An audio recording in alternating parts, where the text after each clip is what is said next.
নমস্কার বন্ধুরা, আমি আজ একটা নতুন প্রতিবেদন শুরু করেছি, যেটা হচ্ছে 22 থেকে 25 ফেব্রুয়ারি হুগলি জেলার ডানকুনিতে যে সিপিএমের রাজ্য সম্মেলন এবং 25 তারিখে যে প্রকাশ্য সম্মেলন হয়ে গেল, তার উপরে কিন্তু আমি একটা প্রতিবেদন করছি। যারা আমার চ্যানেলে নতুন তাদেরকে বলবো অবশ্যই চ্যানেলটাকে সাবস্ক্রাইব করে রাখুন এবং আমার পাশে থাকার জন্য আপনাদেরকে অনুরোধ করছি। এই রাজ্য সম্মেলনে অনেক কিছু জিনিস কিন্তু উঠে এসেছে, তার মধ্যে কতগুলো জিনিস কিন্তু সবথেকে গুরুত্বপূর্ণ। হুগলি জেলার যে সম্পাদক দেবব্রত ঘোষ, তাকে পুলিশ প্রশাসন থেকে ফোন করে বলা হচ্ছে আপনাদের কমরেডদের বলুন আর যাতে ভিড় না বাড়ায়। এদিকে কালীপুর থেকে ওদিকে দুর্গাপুর পর্যন্ত রোড যেটা আছে সেটা এতটাই যানজটে ভর্তি হয়ে গিয়েছিল যে পুলিশ প্রশাসন পর্যন্ত হিমশিম খেয়ে গেছে। সবেমাত্র শুরু, কে ছিল না এই সম্মেলনের মঞ্চে? কেন্দ্রীয় কমিটি প্রকাশ কারাত, বৃন্দা কারাত, বিমান বোস, সুজন চক্রবর্তী, ত্রিদীপ ভট্টাচার্য, জাহানারা খান, দেবলিনী হেমব্রম, সর্বোপরি ডিওয়াইএফআই এর রাজ্য সম্পাদিকা মীনাক্ষী মুখার্জি। তবে মাঠটা কিন্তু কানায় কানায় ভর্তি হয়ে গিয়েছিল। হয়তো বিরোধীরা বলবে ছোট মাঠ, লোক অল্প লোকেতেই ভরে যাবে, এটা কিন্তু বলবে। তা আমি আর দীর্ঘায়িত সময় নষ্ট না করে আমি যে এই সম্মেলনের যে রাজ্য কমিটি গঠন করা হয়েছে 80 জনের, সেই 80 জনের মধ্যে 66 জন পুরুষ সদস্য এবং 14 জন মহিলা সদস্য। তা আমি আগে কারা কারা এই রাজ্য কমিটিতে স্থান পেয়েছে আমি তাদের নামগুলো একবার বলছি, আপনারা শুনে নিন। আগে আমি পুরুষদের নাম বলছি, তারপরে কিন্তু আমি মহিলা যে সদস্যরা এই রাজ্য কমিটিতে স্থান পেয়েছে তাদের নাম কিন্তু আমি বলে দেব। তবে কারা কোন জেলা থেকে স্থান পেয়েছে সেটা কিন্তু আমি এর পরের প্রতিবেদনে কিন্তু বলবো। তার আগে আজ আমি বলে দিচ্ছি এই রাজ্য কমিটিতে কারা কারা স্থান পেয়েছে। রাজ্য সম্পাদক যিনি ছিলেন মোহাম্মদ সেলিম, তিনি আবার পুনর্নির্বাচিত হয়েছেন এবং পুনরায় কিন্তু রাজ্য সম্পাদকের পদটাই তিনি পেয়েছেন।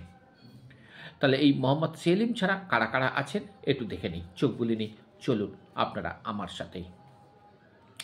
রামচন্দ্র ডোম, শ্রীদীপ ভট্টাচার্য, সুজন চক্রবর্তী, আভাস রায়চৌধুরী, সুমিত দে, শ্রমিক লাহিড়ী, অনাদি সাহু, কল্লোল মজুমদার, পলাশ দাস, দেবব্রত ঘোষ, ইনি হচ্ছেন হুগলি জেলা সম্পাদক দেবব্রত ঘোষ, জিয়াউল আলম, দেবাশিস চক্রবর্তী, অম্বর মিত্র, সায়নদীপ মিত্র, পুলিন বিহারী বাস্কে, তাপস সিনহা, অতনু সাহা, সলিল আচার্য, নিরঞ্জন সি, অজিত পাতি, সমন পাঠক, সোমনাথ ভট্টাচার্য, মৃণাল চক্রবর্তী, গৌরাঙ্গ চ্যাটার্জি, দিলীপ ঘোষ, মেঘলাল শেখ,